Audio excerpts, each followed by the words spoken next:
Hello, everyone, and welcome this afternoon to our webinar, which I think is going to be extremely interesting and stimulating. I'm just going to allow a couple of seconds because we have standing room only today. And I was joking with our speaker before you all arrived that if I was running a Brexit talk, I'd need to go out on the street and attract people in, but that's definitely not the case today. So I have approaching 100 of you in the room at the moment. So with that, I'm going to do my small promo and then we'll get on to the main event. I'm absolutely delighted this afternoon to have Ruth O'Connor with us. Ruth doesn't really need an introduction, but I'm going to introduce her as a journalist and an independent media professional.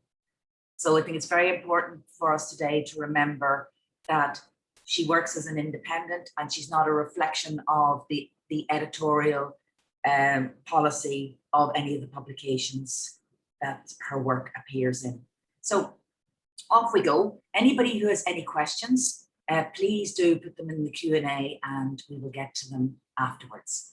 So with that, Ruth, thank you very much for being here today and welcome. Thank you, Emer. Hi, everyone.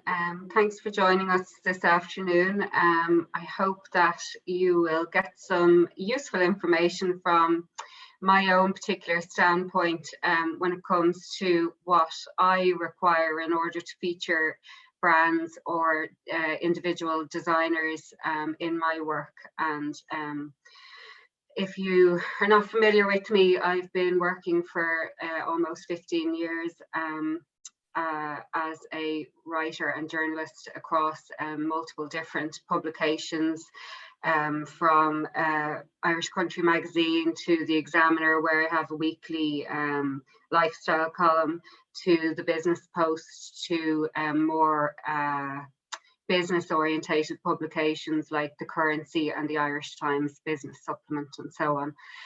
So I think that hopefully some of what I've learned or what I require through my own work will benefit you today, but also maybe drawing on my own experience of pitching stories to editors as part of what I do myself.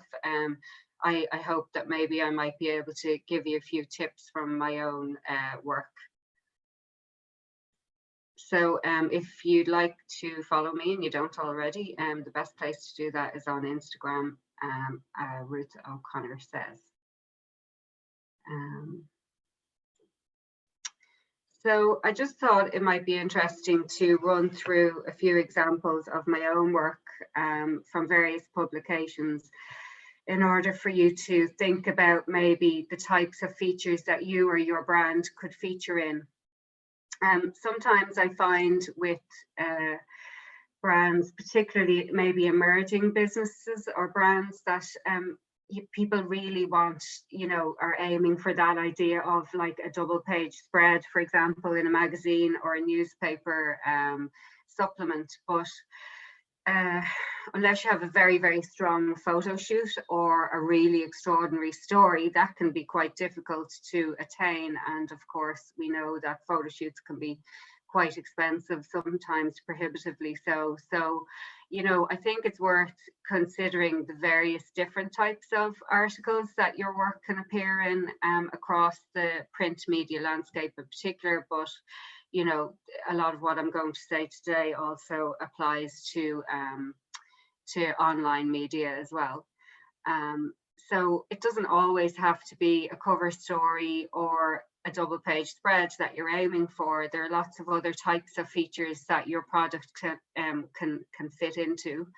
And most of my imagery today will probably be fashion based or lifestyle based, but if you have a craft business or you're a jewelry designer or whatever, maybe just think about your product in relation to what I'm saying and in relation to the imagery that I'm using as examples. A lot of the publications I'm going to include are those that I write for. So maybe think about, if you have a craft business, for example, you might be targeting different publications, but I think a lot of what I'm going to say will still be quite relevant.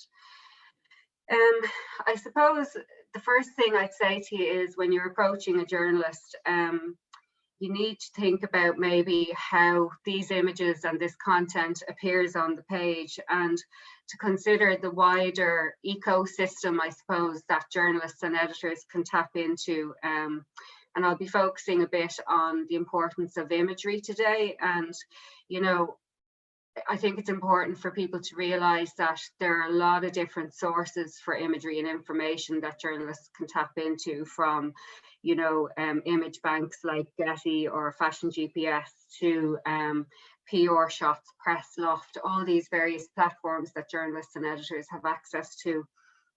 So you're really competing with other brands for space on the page. And therefore you need to think about what's going to make you stand out. Just going to get rid of my face there. So here is an article that I produced for the Business Post magazine a little while ago. You can see that it combines your catwalk imagery, your maybe campaign imagery from an international brand, and then lots of cutout shots here, or flat shots.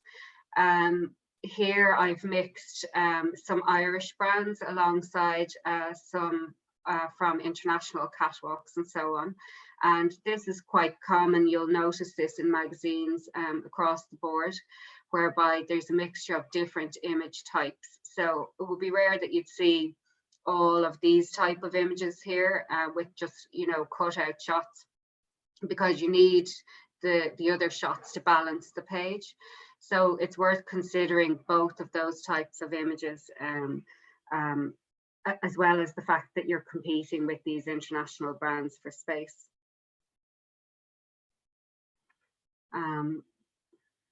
So I've shown this article here. This is an article about hand-me-downs, which featured various different people in the industry, including stylists and designers. And the reason I've included this is that I think it's very important, if you're involved in the design sector here or anywhere indeed, that you're part of the conversation, that you're communicating with your peers across the industry, and that you're communicating with journalists and influencers and tastemakers in the industry. You're more likely to get featured in a piece like this if maybe you've reached out to somebody before, if you've had a conversation with somebody, if you've commented on a post that they've written online before. And it's really just about being part of the conversation within your industry, I think, and not being afraid to do that. Then we have an example of my lifestyle column in the Examiner. So again, you'll see that there's a mixture of different types of shots, and indeed a mixture of product and Irish and international brands. So again, it's worth thinking of, well, how can I make my picture, you know, eye-catching, for example. This one was particularly in the run-up to Valentine's Day, and I'll talk to you a little bit about timing again later on in the presentation. This was an article which was supposed to be a very joyful and fun exploration of accessories. And again, you'll see that, you know, there's a mixture of image types. This was done for Irish Country magazine, which, as you'll know, has a particular focus on Irish made and designed products. And if you're not familiar with the magazine, it's well worth getting a copy, because the editors really do like to focus on Irish product, and you'll know that with regard to the Irish Made Awards, which are coming up soon. And in this publication, you'll see that there is an Irish Made stamp, which really makes the Irish product stand out on the page. So that's worth looking into if you can. Another example of a feature that I think it's important to consider a wider variety of publications when you're thinking about where you can be featured. So, for example, this was a business focused article which I wrote for the Currency News website at the start of the pandemic last year. And in order to be featured in a piece like this, you know, I think it's important to have opinions on the wider industry that you're involved in, maybe, and to consider whether or not you can articulate your views well to a journalist. If you're not comfortable doing that, and a lot of people aren't, you know, are there some ways that you can improve your confidence when it comes to speaking to journalists? Can you develop methods for, you know, articulating in a succinct way what it is that you might like to share with the media? People who are good interviewees will frequently be called upon again, and you might ask yourself, why do these same people often seem to appear in articles? Well, the reason for that is that they make themselves known to the journalists, that they may have, you know, performed well or been a quote good interviewee in the past. They usually have something to say about the industry at large as well as their own business. They usually respond quickly to requests for interview, and they usually have the required assets available to the interviewer. So for example, I may need to speak to somebody quickly, so I need a quick response, particularly for a news piece or something for the daily papers, or an online publication.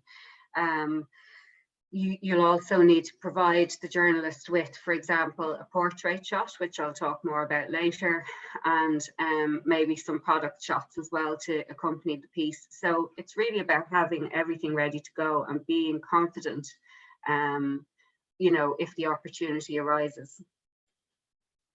Again, another news related piece that was written for the Currency recently. And this was more of a trend related piece. So this was an autumn winter trend piece for Irish Country magazine a while ago. So I think the reason I'm showing you this example as well is that I think it's very important. Sometimes I find with designers and brands and crafts people are very creative and they're very much focused on their own product, which is fantastic, and that results in, you know, a beautiful product. But I think it's also very important to look outside of yourself and your own brand, to see what other people are doing and to see what the trends are and how you can fit into what's happening kind of in the wider space. This means that you can then approach a journalist maybe by email and say, you know, I see that tweed is really popular this season on the catwalks. This is what I'm doing with my brand at the moment. I think it could really fit into any trend piece you're working on at the moment, and so on. So while it's very important that you're focused on your own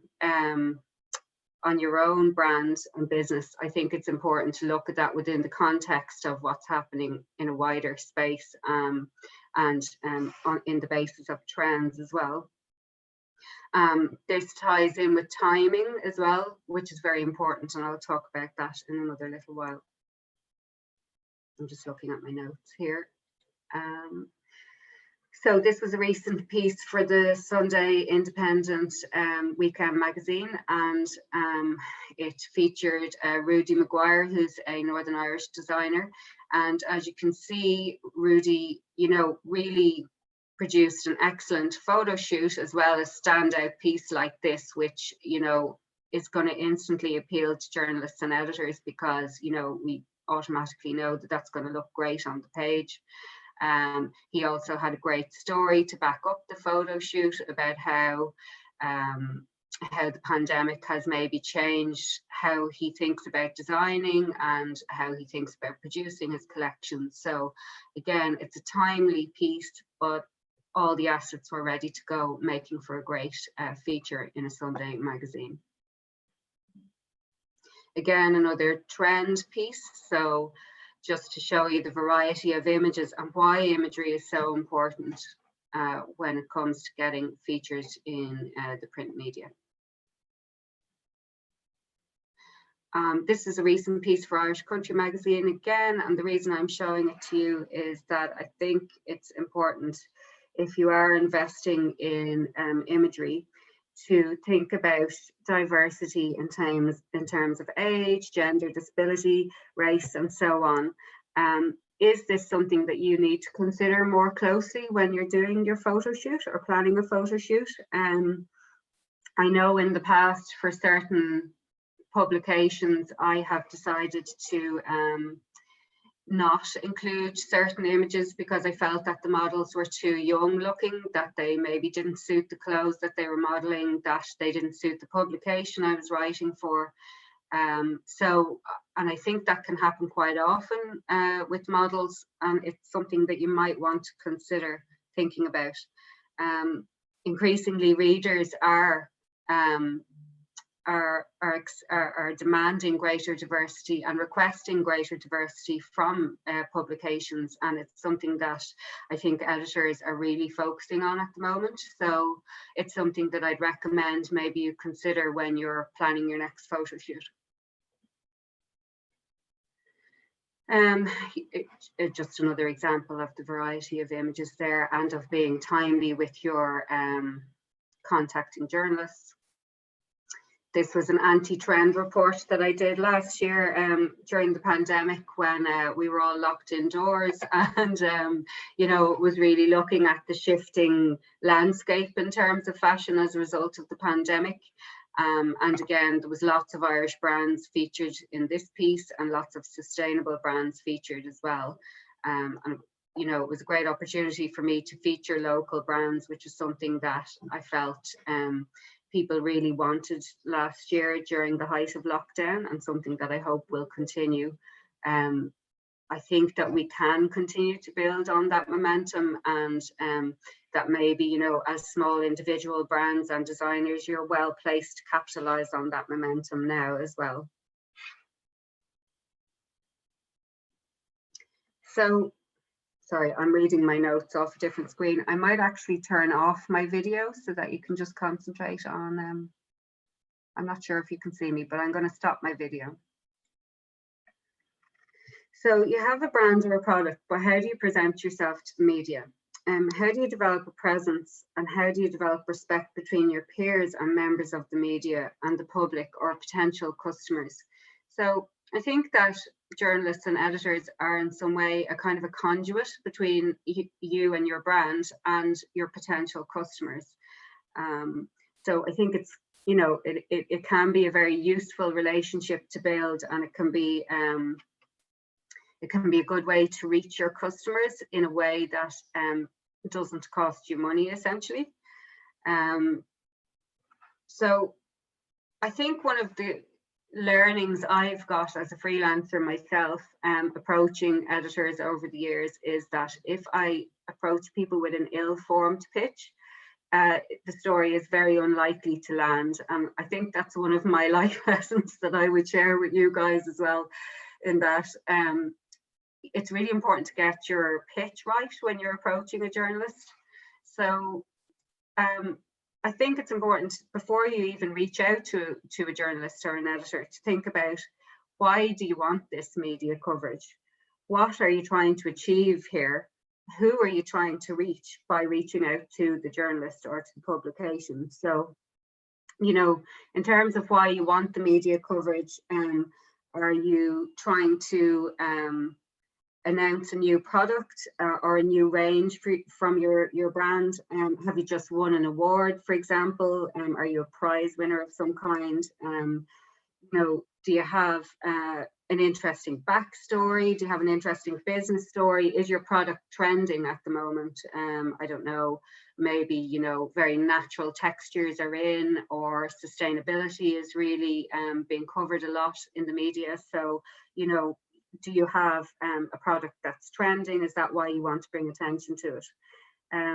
What is it that you're actually trying to achieve? Are you trying to sell more product? Are you trying to gain brand awareness? Or do you want to tell the story of your brand or the story of your own achievements? What is it that you're trying to do here when you're contacting the journalist? And who are you trying to reach? So are you trying to establish yourself as a member of the business community? Are you trying to reach potential customers? Like, what is the purpose of this media exercise? In terms then of actually contacting journalists and editors, I think it's really important to consider who you want to actually write about you or interview you or feature your product. It's important to do your research here to really know the publications that you're trying to access, and to try and get to know the journalists and editors, to research the market, so to speak, and to find out why you need to approach particular people. So I feel like it's not good enough really if you want to access members of the media, or you want to get featured in print publications or online, to just get your information from social media or, you know, other people around you. I think it's important to be kind of informed more in terms of the wider ecosystem and to do your research. And again, I suppose that taps back into trends and maybe into kind of diversifying where you're getting your information from, aside from just, I think a lot of us have become, you know, we're quite focused on Instagram, for example, or social media, and maybe we need to sometimes step outside of that and look around, myself included. Sometimes I think that we're consuming a lot of our information online all the time, but I find that it can be quite difficult to know who's writing for which publication. So I would recommend to you that maybe you might invest in buying the hard copies of some of the magazines or newspapers that you might like to target. The hard copy of the magazine or newspaper can be a really good way to gain insight into the types of products or stories that are featured in these publications, or the key people in the publications, from the editors to the feature writers and so on, to the stylists. It can be a really good way for you to build up a bank of those contacts as well. Sometimes I find that whatever way stories stack up online, it can be really difficult to actually even figure out who's writing these stories. So sometimes actually buying in hard copy can be the best way to do that. Scanning magazines and newspapers can also help you to develop a bank of freelancers for your address book. So I know I speak as a freelancer myself, but there are a lot of very strong freelance writers and stylists out there who will be able to feature your product, but scanning the magazines and newspapers can be a really good way of figuring out who's writing on what types of topics and for whom. Freelancers can be a really good contacts to have in your arsenal, because we're often called upon to write on a variety of topics for lots of different publications, and particularly at key times of the year, such as Christmas or Valentine's Day or Mother's Day and so on, when gift guides are being produced. So if you have, like we're going to talk about later, if you have your key assets ready to go, you can send out your release and you can send out your images to a variety of people, and and see where it lands, basically.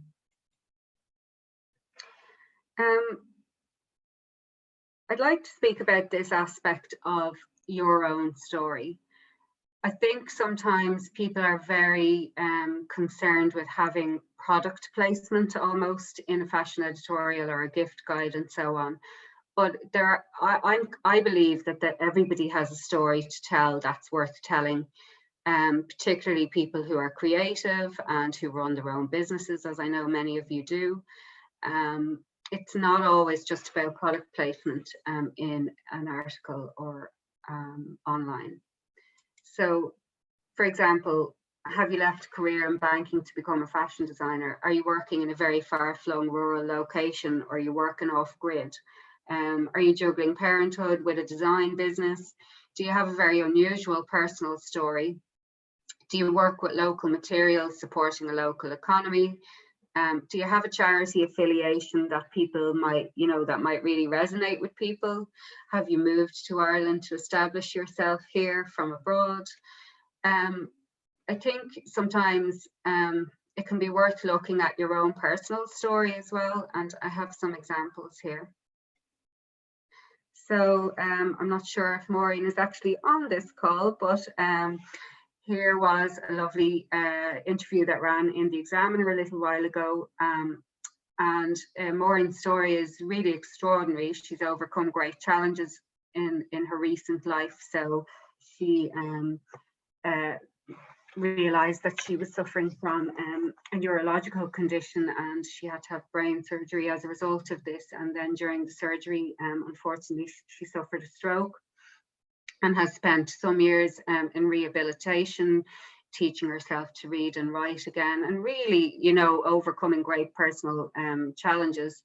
And she's recently launched her brand Misha collars, which are, you know, removable and detachable collars, perfect for the Zoom generation and for life during a pandemic with all those online meetings. So the timing of this piece was great, but again, Maureen has a very unusual personal story.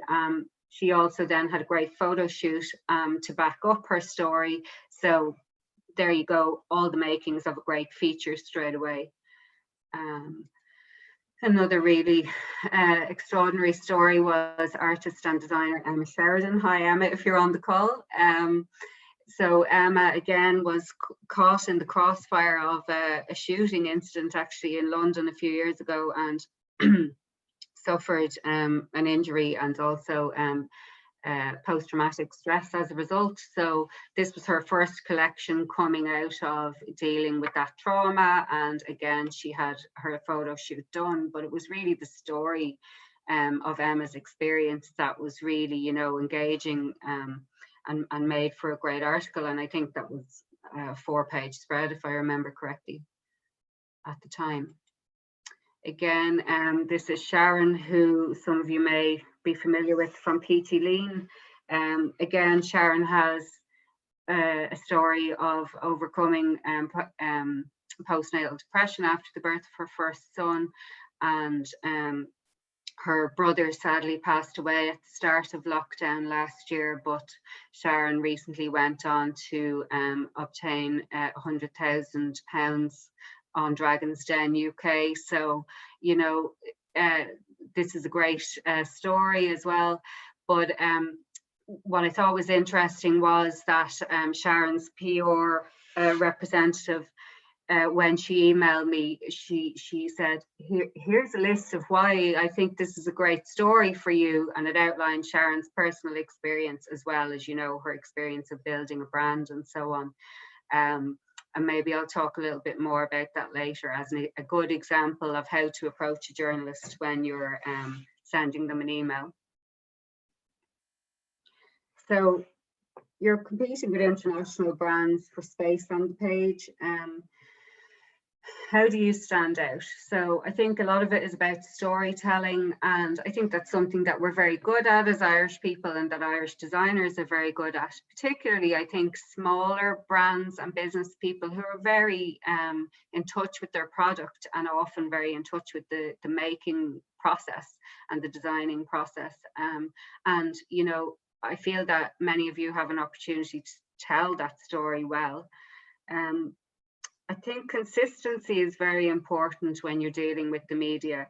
And what I mean by that is that you're reliable and that you're credible as a business person, but also as a brand. So, I mean, I think if a journalist is recommending your product, for example, to their reader, their own reputation is very much at stake in terms of what they're recommending. So, you know, if you're saying your product is one thing and it actually isn't, that's problematic. I think that this is particularly the case maybe in the last 14 months when journalists and editors haven't been able to, you know, meet people in person or see those products, you know, and touch and feel the fabric and so on, and see the product in reality. So for the last 14 months in particular, I think people have really been relying on brands and businesses to actually be honest in terms of what their product is. And I think in terms of professionalism, what I mean by that is actually just, you know, Sometimes I think that until you know the person well, it's probably better to err on the side of being more formal than casual. I think it is possible to strike that balance between being friendly but not being over familiar, and to try and remember that, you know, it is still a professional relationship after all. And then when I say follow up, I mean that if somebody asks you for assets, for example, imagery or whatever, that you follow up with them and don't leave them hanging, because I think one of the worst things that could happen to journalists is that they're expecting, you know, certain images, for example, to arrive on a particular date or at a particular time, and then they don't arrive. That can, you know, it's a lost opportunity for you guys. It can damage the relationship maybe with the journalist or editor as well, because they feel like, well, you know, this person is not very professional because they didn't actually come up with the goods in time.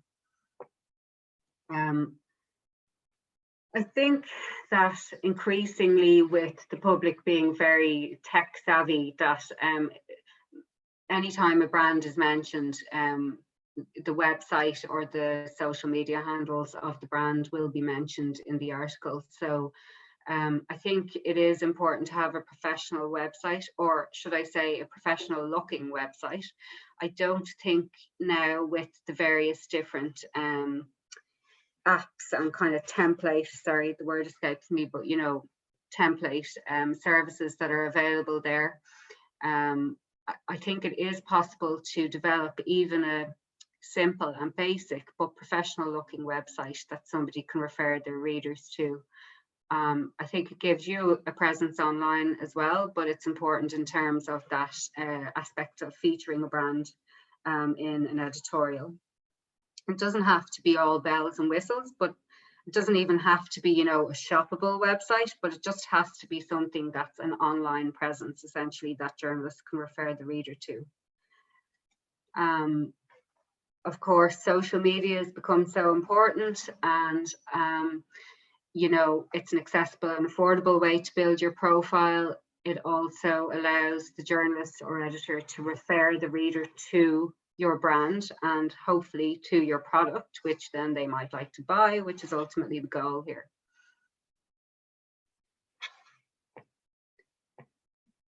So I wanted to speak to you about timing. So, sorry, I'm just going to catch my breath. I think timing is something that people often get wrong, and it's something that's very important in terms of media coverage. So I just have here an example of some of the timelines maybe that I'm working off for a monthly magazine. So as you can see, say for the December issue, which is something that of course people will really want to get into in terms of maybe Christmas gift guides or whatever. You'll see that for December, the publication date is usually very early on a December issue, so it could be like 12th of November, and my deadline is the 14th of October. Frequently, I will have people contacting me in the first week of December saying, oh, I have this new product and I'd really love you to feature it in time for Christmas. And at that stage, the ship has really sailed, even in terms of probably Sunday magazines or any supplements that might appear in even a weekend newspaper. But certainly for monthly magazines, that ship has well sailed. So I think it's really important to maybe get yourself a calendar and to write down or keep in mind key dates. So I would say maybe, particularly if you're trying to sell product for gifts, so you know, you've your Christmas, Father's Day, Mother's Day, Easter, and so on. Valentine's Day is another one. I mean, you're competing with people who are getting press releases, particularly from UK PR companies. I've had Valentine's press releases sent to me in October the previous year. So that's kind of what you're looking at when you're thinking about timing. For online, I would suggest, or daily papers, your lead time is probably much shorter. But if you want coverage in maybe a Sunday magazine or in a monthly publication, you definitely need to consider much longer lead times when you're contacting people.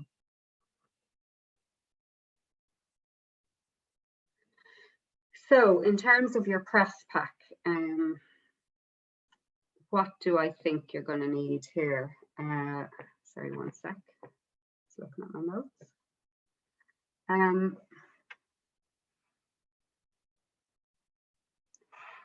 So you're going to need, for print, this is high resolution lookbook or campaign images. And as you saw from my examples earlier, publications like to employ a variety of different image types. So, you know, you'll have your cutout or flat shots, and then you'll have your campaign images or your lifestyle shots, which can be done on location, in studio, or whatever. High resolution product shots, your press release, your portrait shot, and I'm going to talk about that in a minute. And then I was considering the question of press samples. So I think that, sorry, oh, I don't know what I've done here. I think that in terms of press samples, I would say that journalists don't expect you to send out really expensive, you know, samples to them. And I know that that can really be prohibitive for a lot of people, particularly if you're starting out or if your product is very expensive. I don't think anyone expects that. I think for those of you maybe in the beauty space or the craft space, that sending a small sample of your product to a journalist can really have an impact, because they get to experience that in person. And I guess with skincare, for example, that's very important. So I do think that maybe you should consider sending out samples. I'm not sure about doing huge, very costly drops to lots of different people. I think that's where knowing who you want to target comes in, particularly if you don't want to have a really, you know, a lot of expense. So really considering who's likely to feature this product in the first place, and narrowing things down in terms of your samples that you might like to send to people. For online publications, lower res files are fine, but if you're sending photos for print publication, they need to be at least 1 meg or 300 dpi. And as I say, a mix of image options is necessary. So just some examples of lifestyle or campaign imagery. And this is kind of random, but they would be from independent brands in Ireland and the UK, just ones that I thought were particularly nice, recent shots that I've received from people. This is an example from Tidings accessories label, and you know, I think it's becoming quite popular as well to take shots outside, maybe that reflect the ethos of the brand quite strongly as well. Or I think during lockdown as well, I noticed prevalence for these kind of outdoor shots, because I feel like the consumer was looking for an escape in a way. And Neve, the founder of Tidings, was telling me today that she's received fantastic media response to her shots that were taken on location this year, more so than maybe ones that were done in studio, or than her product shots as well. And I'm aware that there's a huge investment involved here, but I think that I suppose the beauty of online shopping and social media now is that you're kind of nearly getting more bang for your buck if you do invest in a good shoot, because you can use it across all platforms, and then it can be available for media use as well. This is another shot from Aoife Lifestyle, which is a sustainable accessories brand. And so, you know, I think again, the shots with nature work really well for Aoife's product. From Fairy Folk as well, a sustainable fashion brand, and really cool model chosen. Sorry, I can't remember this girl's name, but I know she is one of twins as well. So I think both girls were used in the shoot. And again, you know, reflecting that kind of youthful vibe of the brand and the outdoor and sustainable vibe. This is from a UK Ghanaian brand called Sika. And I can really feel the heat coming off this image. I just really like that it reflects, you know, where the product is made, and the ethical and sustainable approach to the brand as well. It seems contemporary, but it kind of gives a nice bit of background to where the brand is being produced. I'm gonna kick myself now. I'll have to tell you the name of this brand later on. But I really like this image because the designer, and I will let you know who this is at the end of the call, but the designer lives on a boat. She's a performer, she's a dancer, and you know, I love that this image, it's not like a classic campaign shoot, but it really reflects, you know, where the product is coming from and where it's being made, and you know, the ethos behind the brand. I thought that was quite nice and something different that I hadn't seen before. And then, you know, your classic studio shoot, which works really well for My Name is Ted, and featuring their new products this season. This is shot from Inner Ireland, and I just love this kind of rustic sort of background, reflecting the influence on the jewellery produced by Gemma O'Leary in Wexford. Colin Burke here showing that, you know, you can really take striking images yourself. This is one of Colin's own photos, and I just love the texture in it. It showcased his product really well, and Colin took that shot himself. So it is possible, I think, to produce good imagery on a budget if you're creative. This is from a German brand, I think, Alexander Victor, which is a new brand, just producing a line of these kimono jackets. But what I really liked about their campaign, and as I said earlier, was that they used older people. So all the people featured in the campaign were over 40, going up to like in their mid 80s, and you know, showcasing how this product can work well on women of all different ages. And you know, it's just like, it was a really cool shot and a really cool shoot overall that I featured in Irish Country magazine recently. And again, you know, the piece wasn't necessarily a straight up fashion article. It was an article about maintaining personal style as you age, but this image fitted in perfectly to that theme. Another shot from My Name's Ted, which I really liked. And this is from Shock of Grey. So again, this is the type of photo that would work really well in maybe a digest page like my one in the Examiner on Saturdays, because the colors are vibrant, it's got real attitude, the model is just staring straight down the camera, and the product is clearly visible in the shot. So yeah, I think that did actually appear in our summer special there in the last couple of weeks.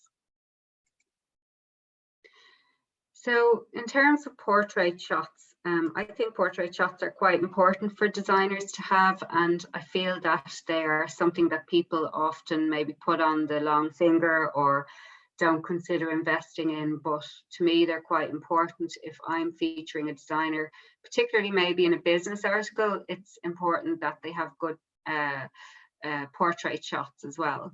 So, you know, they could be taken in situ, I suppose, showing the person's workplace. Here, both designers are wearing their product. So if you can do that, that's great. Again, this one is more related to beauty, but you can see they've brought in those kind of earthy elements and a kind of a natural vibe, which emphasizes the product. We have Helen McAlinden here. Her portrait is quite formal and it's quite classic, I suppose. But I think that very much reflects her product as well, which is interesting. I feel that it's quite nice when you can see the personality of the brand and the designer through the portrait shot as well. And just showing you these to say that a portrait shot doesn't have to be boring and they don't have to be samey, you know. They can be used to reflect your own personality and your own brand. Again, we have more in her Misha color, because, you know, it's great that she's able to wear her own product. This one is of Emmett from Copper Creation, and I just like that, you know, they're quite kind of quirky but fun photos that feature the product as well quite clearly. So although he's not able to wear his product, he's certainly featuring the product in the shot. And we have Jando. Don't know if you guys are on the call, but hello if so. And again, I just like this portrait shot. It's easy going. It kind of reflects the colorful vibe of their product, and it's taken in their studio space, so people get a sense of where these people are working. I know that Louise McSherry isn't a designer, but I loved this shot of her, and I just thought I'd show it to you as an example of a portrait shot that I think would just work really well in a magazine or a newspaper, because the colors are so vibrant. It's quite a clean, clear image, but it really jumps off the page because of the background and the accessories and the clothing that Louise has chosen to wear in this shot. And then we have Anne from Anne Chapman from Stone Chat. And again, I just like this as a portrait shot because it shows Anne in situ at the workbench. And, you know, that is certainly a piece that would be used maybe in an overall article about her business or about her product, and would probably run on a page alongside an interview or maybe product shots or model shots of the jewellery. So in terms of your product shots, obviously, you know, I know that you all know the importance of this, both for your online stores, for your social media, and for media. Again, I'm just showing you a few examples of different types. And, you know, I know that there are light boxes available now. And indeed, Niamh Gillespie from Tidings was suggesting that if people feel that they can't afford to pay somebody to do their professional product shots, that if you have a good quality phone and a good quality light box, that you can achieve decent enough quality product shots yourself at home. Increasingly, I'm seeing this type of image as well. So it's not necessarily a flat shot, but it's kind of honing in on key features of the product, or like up close shots of product like this seem to be becoming more popular. And again, just some more examples of product shots. I quite like this one. That would work very well on the edge of a page, for example, in a magazine, with the arm coming out from the side. And it's just kind of, there's a little bit more action, or it's a little bit more personal than maybe a flat product shot of that bag.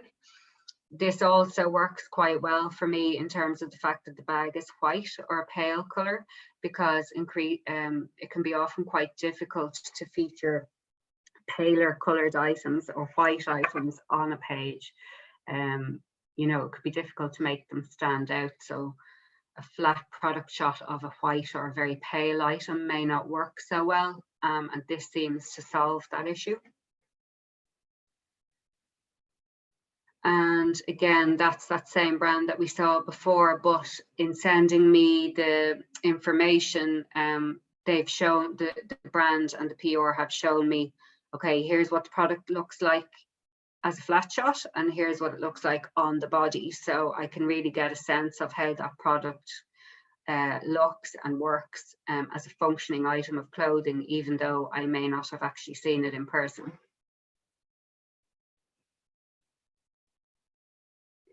So in terms of your press release then, and I did have some examples to show you, but I felt that there was privacy issues there, so therefore I don't have examples. But I think I've condensed the content from the examples I wanted to show you into this little guide. So I'd say the necessary elements of your press release, it depends very much on the purpose of your release. So, you know, as I said earlier, are you trying to introduce a new brand? Is it a new item, or have you that should say news item. So is the reason for your press release that you're announcing something such as an award win? Is this a new season offering from a brand that people are already familiar with? If you have a more established brand, is it a new collection that you're announcing, or a collaboration? Indeed, I would see, I suppose, particularly in the sustainability space, or maybe in the charity space, that collaboration is something that's happening more and more. For example, maybe between interiors and fashion as well. So, you know, that can be an exciting way to get into the media, basically, if you have a collaboration with somebody or some, you know, charitable entity or whatever. I think forging those little relationships create opportunities for newsworthiness almost. And, you know, even if it's a matter of you're an emerging brand, you're just starting out as a designer, contacting your local papers all the time, then you're building up your experience, you're building up your profile locally. And, you know, I think reaching out to local customers has become really important in the last year. But it's also helping you gain confidence. It means that you can build up that press section on your website as well. So, you know, all of those mentions are important, even if they're just small snippets here and there. Always include the date of the release at the top, and if there's an embargo until a certain date, especially with maybe a news story or a new release story, make sure you include that embargo date. And I would say do that in bold or do it in red, because if journalists and editors are bombarded by emails, that kind of thing could be quite easy to miss. So make sure you highlight that clearly. Of course, it's obvious the name of your brand should go on top, and description of the information. So is it news? Is it a new brand, a new season release, and so on? I think if your brand is well known, you probably don't have to go into a lot of detail about the brand itself at the top of the press release. You can include a note to editor section with maybe the history of the brand at the bottom of your release. But if you're an emerging brand, or people may not know you very well as a creator or a designer, then you need to explain yourself at the top. So introduce your brand or yourself as a designer near the top of the release in that case.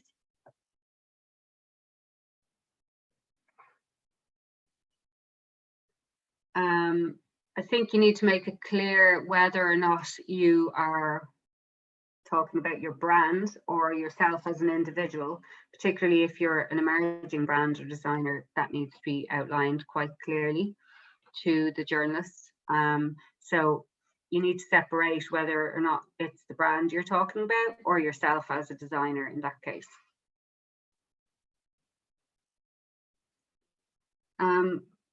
I think it's important, particularly now, to include key aspects of the brand or product. So what's different about it? I mean, the market is so flooded with products now that it's really important for the journalist or editor to get a grasp on what makes your product stand out. What problem does it solve for the consumer, for example? So maybe in terms of the materials that are involved. So are they performance materials, or, you know, locally produced materials like linen? Is there a sustainability aspect to what you're doing? Is the product handmade here in Ireland? Are you using recycled materials, for example, or dead stock fabrics? Is your brand size inclusive? That's become very, very important now as well. And I think that customers are really demanding that from brands. So, you know, if your brand is size inclusive, then make sure that the journalist or editor knows that. Give an estimate of the price range of your product. So it's not necessary to outline the price of every one of the products that you're stocking, but it's important to give an estimate of the price range, I think, because different price ranges work for different publications. So this is again where your research on on the media market will come in.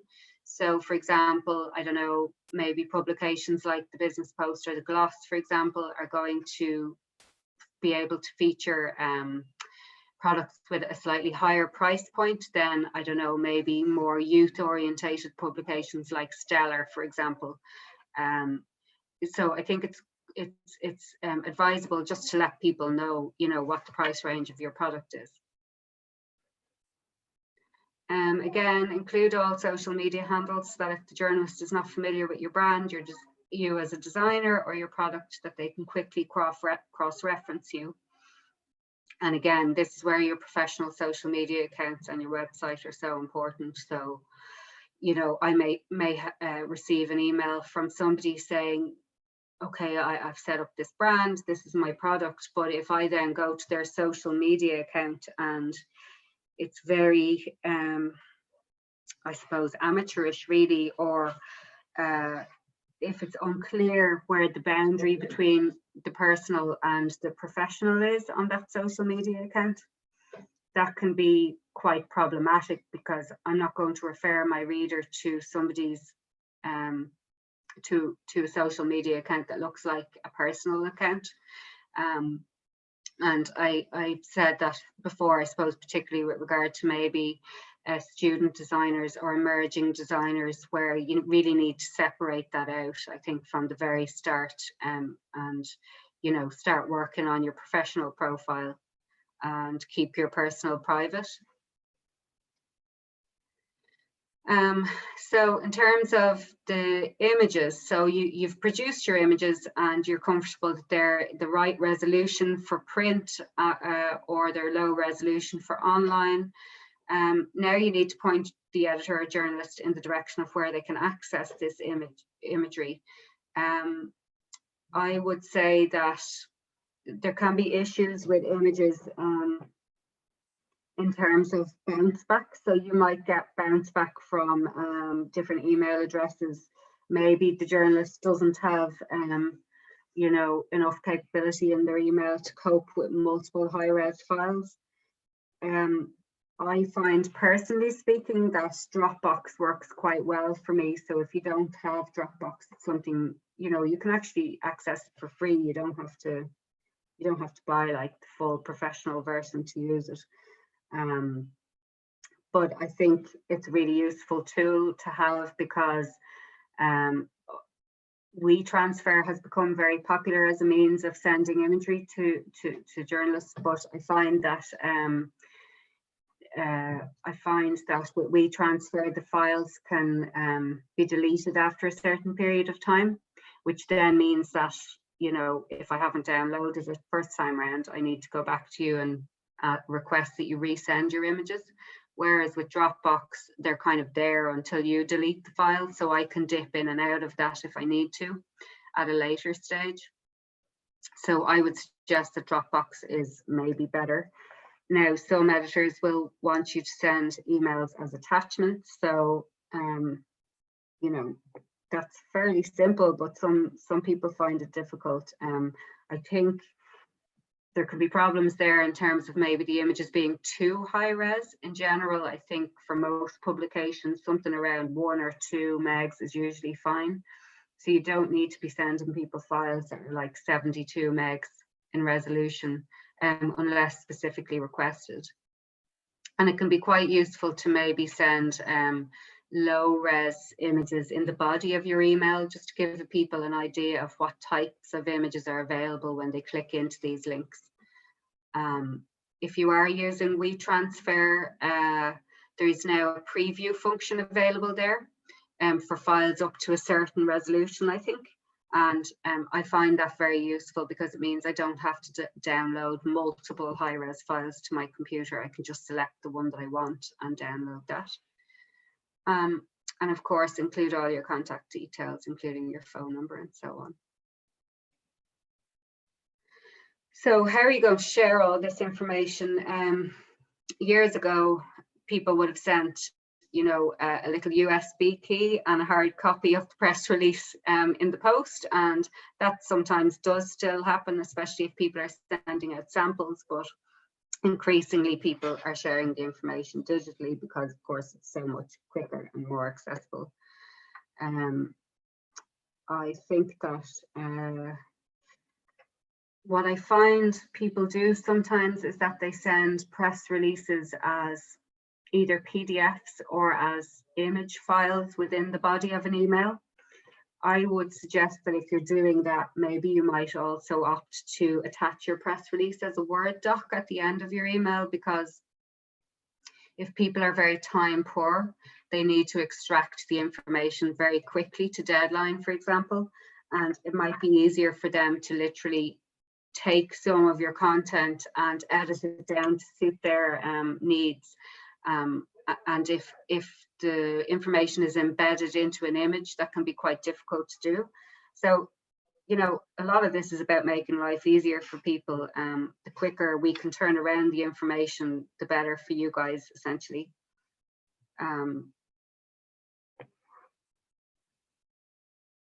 So in terms of the email or the pitch, and I hope I'm not going on too long for everyone,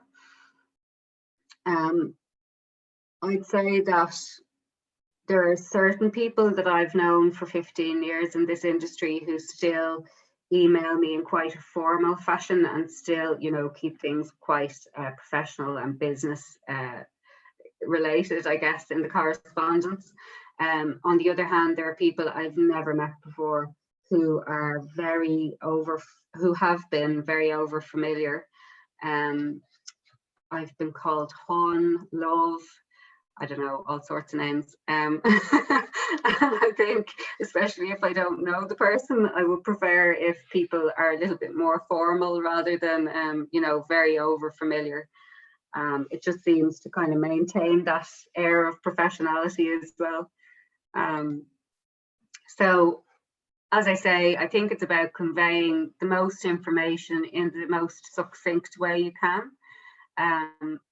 If you're talking about journalists and editors getting literally hundreds of emails every day, you know, you want to make things as concise as possible while still getting, you know, the information across. So obviously approach your first choice by name. And the reason I have this highlighted is that increasingly, I think magazines and their editors and journalists are looking to produce content that's specific to their readers and to what they know their readers are interested in.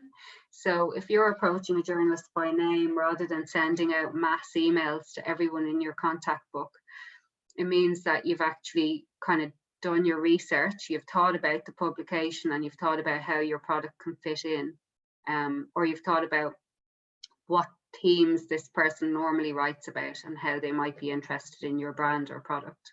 It's much more personal, and I feel that journalists are much more likely to respond to that type of email.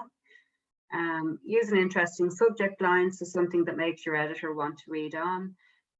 Include a sample of the images that you have to support the feature. So as I say, that could be done, you know, with low res JPEGs in the body of the email. Then if you do have some negotiation with people about them featuring your brand or product, and I know it's a small market here, and I've often thought it's quite unfair for journalists to expect exclusivity in a way from brands, but at the same time, if you're working with a journalist and you've been interviewed for, say, a Sunday paper, and then a similar spread appears the day before in a Saturday paper, that's quite problematic. So if you offer exclusivity to somebody, it's very important to stick to that agreement if the feature goes ahead. Plus, I mean, you know, it's better for the journalist, but it's also better for you because you're maintaining that good relationship again. I know that not everybody is brilliant at writing, and some of us are better at it than others, and some people find it quite difficult to put that information down in writing. If you find this difficult, I suggest to you that maybe you get a bit of a hand with it, because receiving a press release that's poorly written, or maybe that has bad grammar or punctuation, or I find quite a lot a mixture of American and UK spelling can just overall give a kind of a sloppy impression. So, you know, a nice, clean, clear, well-constructed press release with, you know, good grammar, no punctuation errors and so on is just going to instantly provide a more seamless experience, I suppose. So I think I've discussed that already about how do you share the press release. I would say maybe share it as a PDF or in the body of an email, but maybe add it as an attachment as well at the bottom of your email. And we've discussed that. Yeah, I went through that. So responding to interest, I guess I was thinking a bit about this, and I know I'm guilty of it, and I may indeed have contacted some of you online over the years in various different channels. So, you know, Instagram, DMs, messages, emails, texts, or whatever, maybe less so now. But I'd say to you, like, make sure that you're on, you know, and that you're keeping an eye on all your channels so that you don't miss an opportunity that might come along, especially if people are trying to turn something around quickly. It can be a case of you missing an email and then, you know, they've got somebody else to interview for that slot or whatever. So try and be, you know, as attentive as possible to all those DMs. I suppose particularly maybe in LinkedIn private messaging, people might miss messages there quite a bit. So maybe think about that. I know it's yet one more pressure added onto you as a business owner, but I do think it's necessary when you're trying to engage with the media. Respond as quickly as you can. In terms of expecting coverage automatically, I'm often approached by people, and it can be tricky for me as a freelancer, but also, you know, I'm sure for other editors and journalists as well, in that there may not always be an opportunity to feature you straight away or to feature your product. But I think if you kind of develop a little bit of a relationship over time with people and they get to know your product and they get to know that you have the assets available when they need them, that they may be thinking of subjects that are going to, you know, they may be thinking of themes for articles, for example, that may be a few months down the line, or the next time they're producing a gift guide, for example, they might think of you. So it may not always be the case that you're going to get coverage automatically, but I would say, you know, maybe don't be despondent if that doesn't happen, because it can be a long-term view on things as well.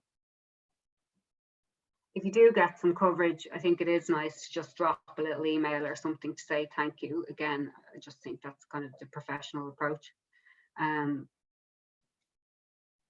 Be aware of lead times and deadlines, I've already said. Never over promise. So as I was saying earlier, I think one of the worst things that you could probably do is say to somebody, yeah, my photos are coming back from being edited and I'll have them over to you by Friday, close of day. And then there is some kind of a delay and the pictures don't land on time. And with magazine pages going to layout much sooner than you might anticipate, that can be a problem. So if you think that your images are going to be back on Friday, maybe give a little bit more of a longer lead time to the journalist, just in case they don't land on time. So maybe don't overpromise in that regard. Boundaries is something I've been thinking about a bit recently as well, because I've received a few emails from people saying things like, I'm sending this email to you at a time that's convenient for me, but I don't expect you to respond now because it's 11 o'clock at night, for example. I think that we're all on all the time, especially with people working from home due to COVID. So I think our boundaries have blurred, and I know I'm probably guilty of sending people messages, you know, late at night as well. If I see something on social media that catches my eye, for example, I'm thinking I need to request images of that before I forget in the morning. But I suppose I'm trying to think about how I approach people, and I would suggest that maybe that's something we should all be looking at the moment. I've started using my the scheduling function in my emails, for example, a lot more, because I just feel that people need to be given that space to respond, you know, at the appropriate time as well. So I hope I haven't been bombarding you with emails late at night, but that's maybe something to think about when you're approaching a journalist as well. Should you draft an email and then maybe send it the next morning when you've looked at it with fresh eyes as well? I think that could be a good idea. As I say, building a relationship with journalists over time. So that could be just, you know, commenting on a post here and there, or getting involved in the conversation. And then thinking about your local publications, thinking beyond print media as well. You know, radio, two of my favourite programmes are Richard Curran's The Business on RTE Radio 1 and Bobby Kerr's Down to Business on News Talk. They're both fantastic shows, and I've heard quite a lot of creative businesses being featured on these two shows in particular. So I would say definitely check them out if you're not familiar with them, and maybe get in touch with the researchers there. Think about TV, getting in touch with you know, various afternoon shows or the producers of Nationwide, and then looking at maybe business podcasts as well as a way to tell your story. And that's it. Thank you very much. I hope that was useful. And if you have any questions, let me know. Ruth, that was absolutely fantastic. And I've had loads of comments in when you said, you know, that you were running over time, that people would stay here all evening. It was absolutely super. Great hints. And do you mind if I rattle through a few questions now? Is that okay with you? No, that's fine. Okay. I have a lady here, and she's from shopinireland.ie, and she's saying that she's had very little success with getting a response from their press releases. They try to promote their small business in their press releases. Should I be promoting one seller when contacting journalists, or selling the whole story of our business? It's very difficult for me to know where she's going wrong potentially, because I haven't seen her press releases and I don't know who she's been contacting. But I would say, I mean, a nice way to approach that might be to look at, say, key products or key designers, or again, thinking of that idea of like being on trend with some of the products, as opposed to maybe sending out information about the whole store and their entire range. I think that in that way you can kind of almost drip feed the information to people. So maybe you're pulling out certain products that are on trend, or, you know, that will work really well for summer holidays or picnicking outdoors or whatever are likely to be themes over the coming months. And again, maybe that idea of getting your timeline right in terms of gifting. So it sounds like maybe she has lots of things that could make for nice gifts. So thinking about, well, would some of those work for Father's Day? Would some of them work for Valentine's Day? And, you know, sending out smaller bits of information more frequently, maybe. Okay, I think that's good hints. Does Ruth recommend in our photo portfolio to have a mix of on-model shots, product shots on white backgrounds, product shots on colored backgrounds, so covering all bases? I do, yeah, but I know that, you know, the price can be quite prohibitive, so you need to sometimes make a decision on what you're doing. But as you've seen from some of the examples that I showed you earlier, most pages will contain a mixture of both. So if you have some of both, I think, you know, it just widens the options in terms of coverage, really. Okay, when sending out a pitch story plus photos to journalists, does Ruth recommend keeping it to 1 to 2 pages of story plus sample photos? So now when they say story, what do they mean? Because sometimes, do they mean the press release? Should it be 1 or 2 pages, I wonder? I would say that's it. Yeah, I would say that definitely 2 pages max for a press release, because people are very, very time poor. And I think particularly online journalists are under a lot of pressure to produce content quite quickly. So, you know, it's about trying to get the information across in as efficient a way as possible. I suppose you could bold some aspects of the press release if you felt that they were key, you know, things that you really wanted to get across, and then you could have the rest of the text in regular typeface, and maybe your key information in bold or something. I know with maybe a brand that's not well known, the temptation can be to go into it in a huge amount of detail. And I would see that particularly maybe with graduate designers as well, that, you know, there's a lot of background information about how they came up with the designs and stuff, but I don't know whether that's necessarily going to make it to print or whether it's even necessarily relevant to the reader. I feel it's very important to the designer as their design process to them, but really, is that vital to the reader? And if it's not vital to the reader, then you don't need to put it in the press release. Okay, I've got a question here. The deadlines that you were giving for, you know, print deadlines, were they print deadlines or are they deadlines when you have to receive the material? So can I go back into my, can you see this? I'm not sure what I'm sharing at this stage. So if I go back to that print deadline page, hang on. I think I had 2 sets of dates in there as examples, but sorry if I could just, sure there's a quicker way of doing this. Oh yeah.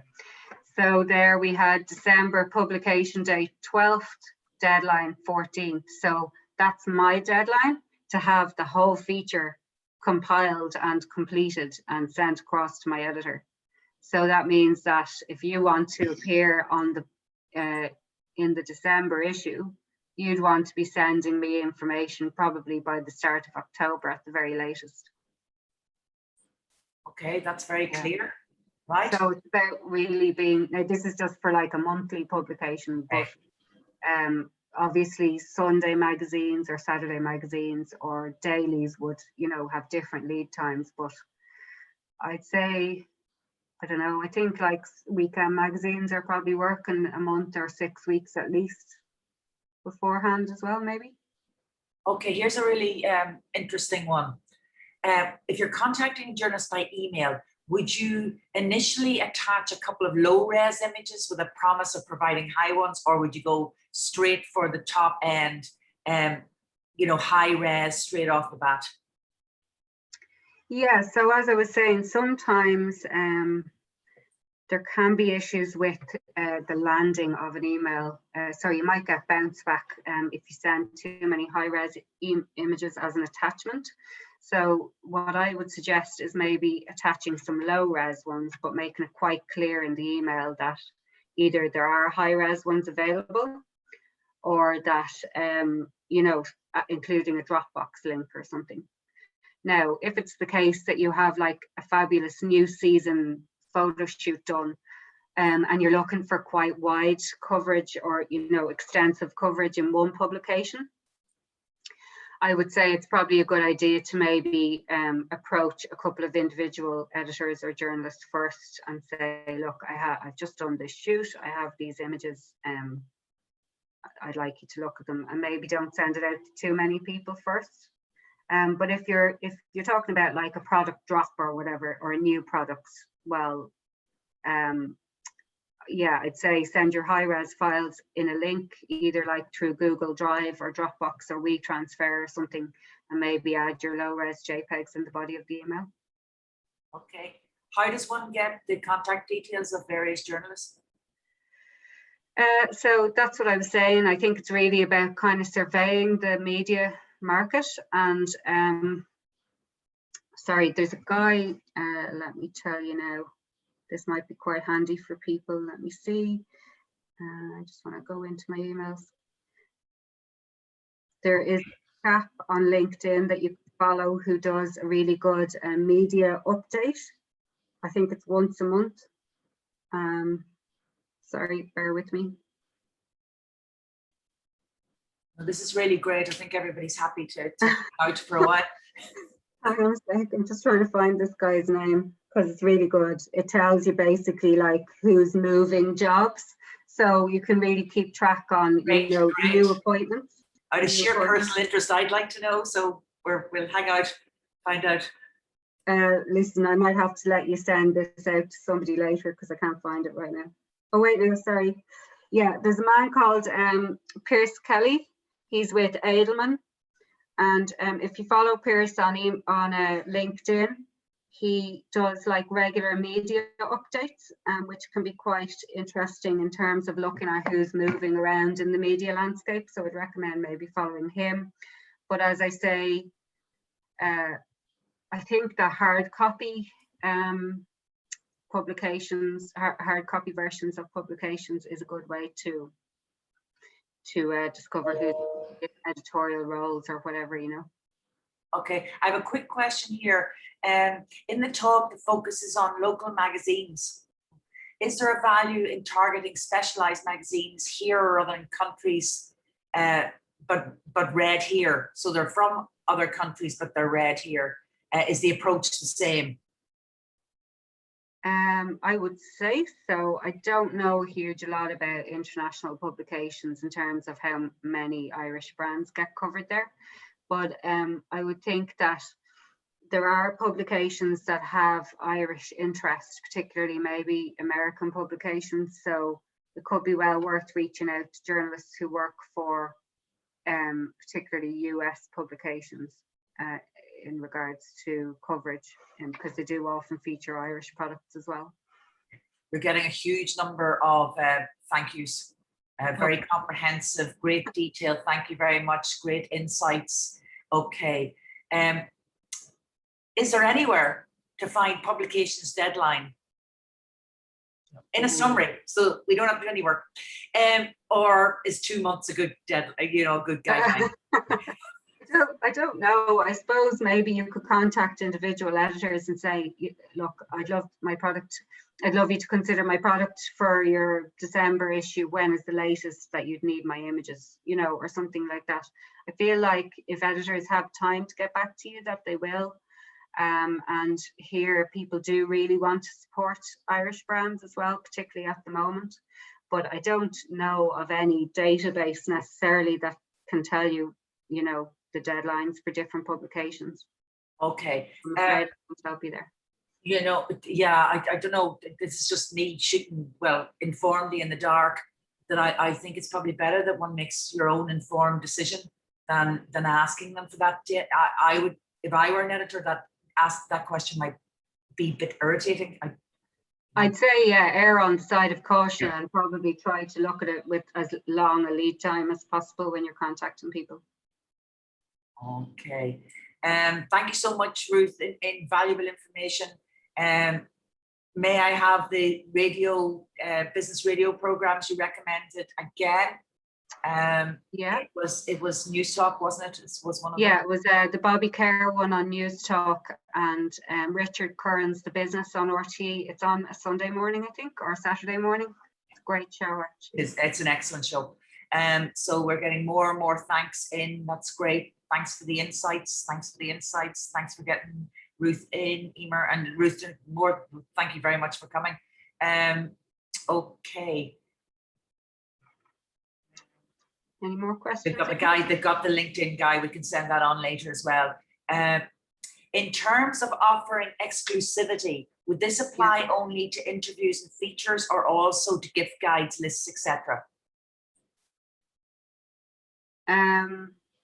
No, I think the exclusivity would be, say, if you had like a very strong new season photo shoot, for example, and you were looking to have that feature across several pages, maybe in a weekend magazine.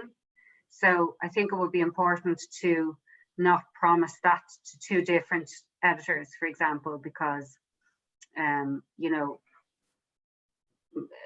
it's just, you couldn't have it running simultaneously in two different publications. Or what people would often do is they'd say, I've done a shoot and I can offer you exclusive shots from this shoot. So they might maybe keep 6 images to go across a spread in a Sunday paper, and they might retain some others that could be dropped into other publications, but there'd be no repeat of those images as such.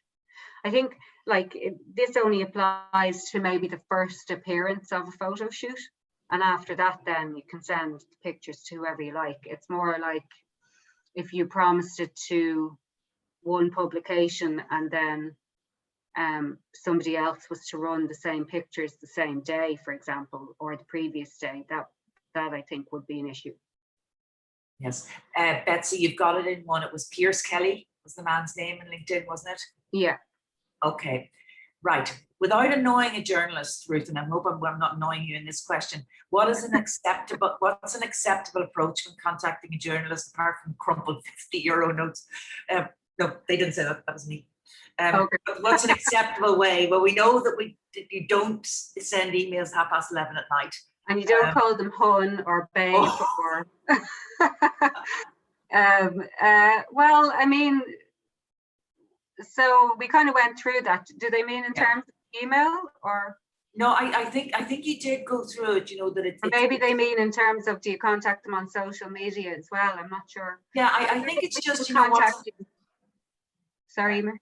It's what's a nice approach without bugging them, and I really think that you did cover that. Yeah, I mean, I think that it's good to be. I don't know whether I should say persistent, but I think that it really is a fine line between being kind of present and, you know, making somebody aware of your presence on a regular basis without kind of constantly being seen to, you know, send too many emails, I suppose. I think maybe every 3 months or something will be all right. I don't know. I'm just picking a timeline out of my head. Okay. There's another one coming here, which I think is along a similar vein. When saying thank you, is it inappropriate to offer a gift or discount code to a journalist?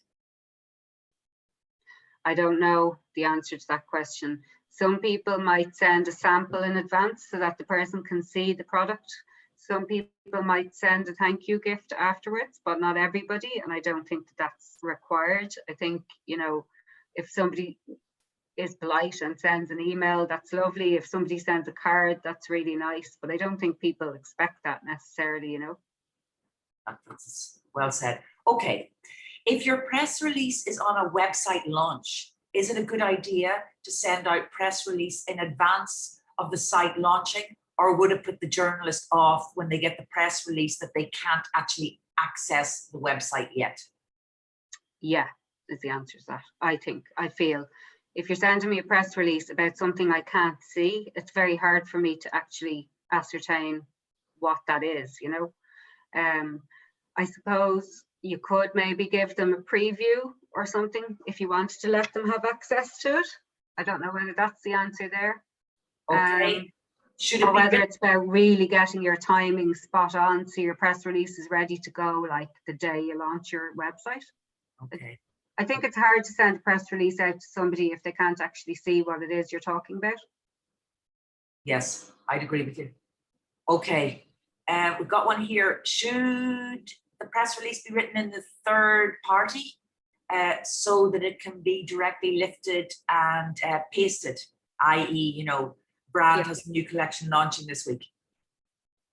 Yeah. Oh. I would say in general, yes. Yeah, I'd say in general, yes.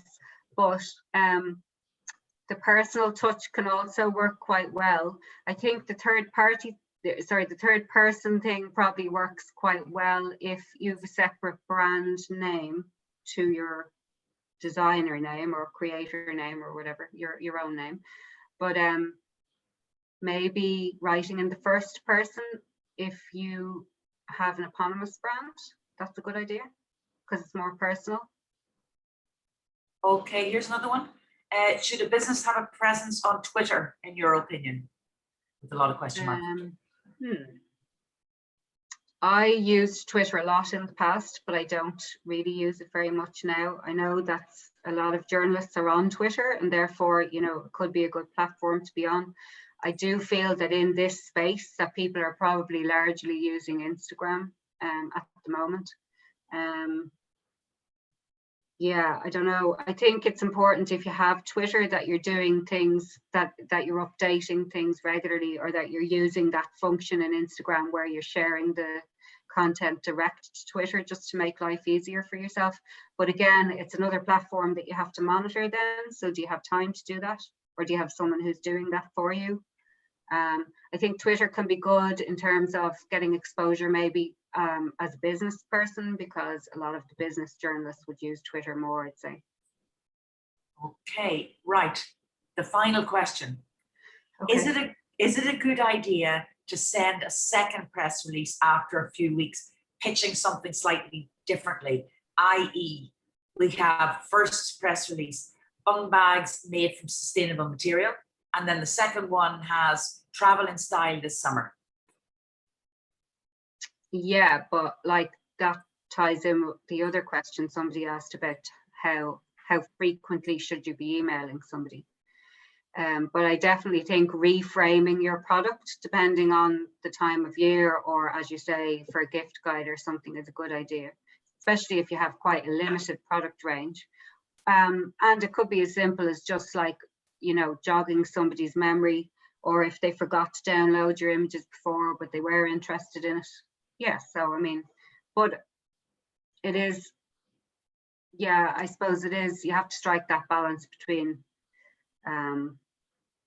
people being aware of you and yet not bombarding people with information, because that can make people feel a little bit uncomfortable. I think if somebody's contacting you very regularly, there's only so many times a year or only so often that you can feature a brand, you know, without there being too much repetition. So